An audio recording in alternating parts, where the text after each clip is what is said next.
पोट आत करायचं आहे. हे 5 उपाय जर खरंच केले तर उलट परिणाम होणार नाही, तर पोट हळूहळू आत जाऊ लागेल. आज जरा प्रामाणिकपणे विचार करा. गळा ठीक आहे, चेहरा ठीक दिसतो, पण जसं पोटावर नजर जाते तसा पूर्ण आत्मविश्वास खाली येतो आणि मनात प्रश्न करा, जर पोट आत झालं तर? आजची ही चर्चा त्या महिलांसाठी आहे ज्या शांतपणे पोटाच्या चरबीमुळे त्रस्त आहेत, पण बोलून कुणाला सांगू शकत नाही. आज काही बोलणार नाही, तर असे 5 घरगुती उपाय सांगणार आहे, ज्यांचे जर खरंच पालन केले तर पोट हळूहळू आत जाऊ लागेल. पण त्याआधी जर तुम्हाला तुमच्या आरोग्यावर, आत्मविश्वासावर आणि शरीरावर प्रेम करायचं असेल तर हा व्हिडिओ लाईक करा आणि घरातील दुसऱ्या महिलांपर्यंत पोचवा. आता लक्ष देऊन ऐका, कारण या गोष्टी साध्या वाटतील पण परिणाम खोलवर पडेल. हॅलो, नमस्कार, श्री स्वामी समर्थ. मी रेश्मा तुम्हा सगळ्यांचं रेश्माच्या दुनियादारीमध्ये पुन्हा एकदा स्वागत करते. नंबर 1, सकाळचं पहिलं पेय जे पोटाला आत ढकलण्याचं काम करतं. बहुतेक महिला सकाळी उठतात, चहा किंवा बिस्किट खातात आणि इथूनच पोटाची गोष्ट बिघडायला सुरुवात होते. सकाळचा वेळ शरीरासाठी फ्रेश वाटण्यासारखा असतो. जर या वेळेला कोमट पाणी, त्यात थोडंसं लिंबू आणि फक्त 1 चिमूटभर ओवा टाकून प्यायला तर पोटाची आतील सूज हळूहळू शांत होऊ लागते. ओवा गॅस बाहेर काढतो, लिंबू पचनाला जागं करतो आणि कोमट पाणी जमा झालेली फॅट हळूहळू कमी झाल्यासारखी वाटते. सुरुवातीला तुम्हाला वाटेल, अरे पोट थोडंसं आत जातंय. हाच पहिला संकेत आहे. नंबर 2, रात्रीचं जेवण. पोटाचा सगळ्यात मोठा शत्रू किंवा मित्र. सर्व कुटुंबातील महिला दिवसभर सगळ्यांची काळजी घेतात आणि रात्री उशिरा जेवतात. जेवणामध्ये भात, पोळी, काहीतरी गोडाचा पदार्थ असतो. हे सगळं खाऊन लगेच झोपतात. पण लक्षात ठेवा, रात्रीचं जास्त जड जेवण म्हणजे पोट वाढणं. जर खरंच पोट आत करायचं असेल तर रात्रीचं जेवण हलकं व वेळेत घ्या. जेव्हा पोटाला रात्री आराम मिळतो तेव्हा शरीर काम करायला सुरुवात करतं आणि पोट हळूहळू आत जाऊ लागतं. तुम्ही कधी लक्ष दिलं आहे का? ज्या महिला लवकर आणि हलकं खातात त्यांचं पोट वयानंतरही नियंत्रणात राहतं. नंबर 3, चालणं, पण असं जसं पोटाशी थेट बोलत आहात. आता इथे खूप महिला मनात विचार करतात, चालतो तर आपण रोजच, तरी पोट बाहेर का? बस हाच सगळ्यात मोठा प्रश्न आहे. चालणं आणि योग्य पद्धतीने चालणं यात खूप फरक आहे. जेव्हा तुम्ही हळूहळू मोबाईल बघत मनात 1000 टेन्शन घेऊन चालता तेव्हा शरीराला काहीच संकेत मिळत नाही. पण जेव्हा तुम्ही रोज ठरलेल्या वेळेला थोड्या वेगात पोट हलकं आत खेचून चालता तेव्हा शरीर जागं होतं. असं वाटतं जणू तुम्ही पोटाला सांगता की आता तुला आत जायलाच लागेल. सुरुवातीला श्वास थोडा वाढेल, पायात थोडा थकवा येईल, पण 3-4 दिवशी एक वेगळं हलकं वाटायला लागतं. पोट आधीसारखं जड वाटणार नाही आणि कपडे घालताना आरशात बघून मनात हसू येईल. खूप महिला इथंच चूक करतात की 2-3 दिवस चालून सोडून देतात, पण परिणाम 7व्या-8व्या दिवसानंतर दिसतो. आणि हो, एक गोष्ट सांगा, तुम्ही रोज चालता का? आणि चालता तर किती मिनटं? खाली कमेंटमध्ये नक्की लिहा, कारण तुमची गोष्ट दुसऱ्या महिलेला हिंमत देऊ शकते. नंबर 4, हळदीचं दूध.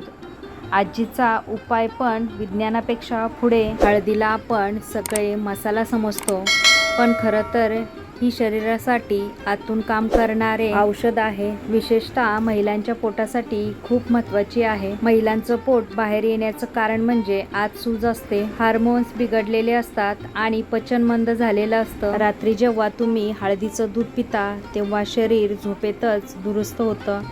हळद आतील सूज हळूहळू कमी करते, पोटाभोवतीची चरबी सैल करते आणि सकाळी पोट हलकं वाटतं. सतत हळदीचं दूध घेतल्यावर तुम्हाला जाणवेल की पोट आधीसारखं फुगलेलं नाही. सकाळी उठल्यावर पोट आत खेचलेलं वाटतं. ही 1-2 दिवसाची जादू नाही, पण 15 ते 20 दिवसात फरक स्पष्ट दिसायला लागतो.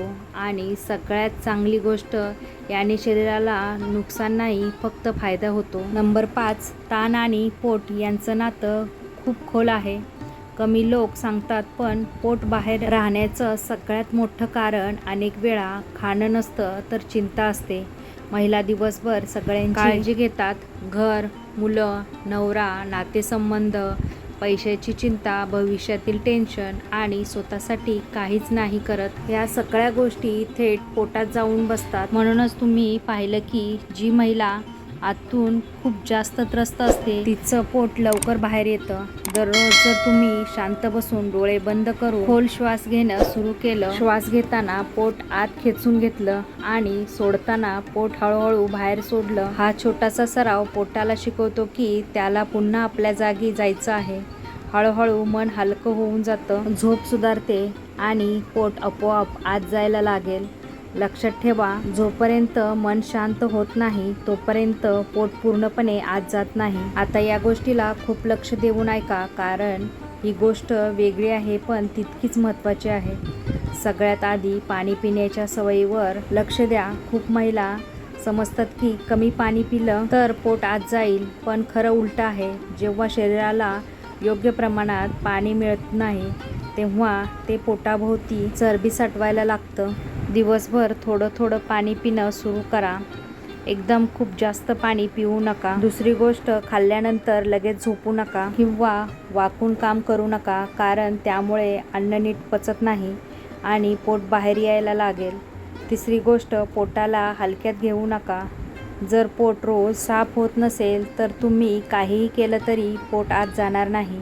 यासाठी फळे, भाज्या आणि थोडं भिजवलेलं मनुके या सर्व गोष्टी मदत करतात. चौथी गोष्ट, कंबर आणि पोट खूप घट्ट कपड्यामध्ये बांधू नका, कारण त्यामुळे पोटाचे स्नायू कमकुवत होतात आणि चरबी साठायला लागते. आणि सगळ्यात शेवटची गोष्ट, स्वतःला दोष देणं बंद करा. आरशात उभं राहून रोज पोट बघून दुःखी होऊ नका, तर असा विचार करा की मी हळूहळू स्वतःला सुधारते आहे. जेव्हा विचार बदलतो तेव्हा शरीरही बदलायला लागते. ह्या छोट्या छोट्या गोष्टी मिळून मोठा बदल घडवतात. आता जाताना फक्त इतकंच लक्षात ठेवा, पोट आत करणं हा एका दिवसाचं काम नाही आणि कोणत्याही औषधाचा चमत्कार नाही. हे रोजच्या छोट्या सवयीचा परिणाम असतो.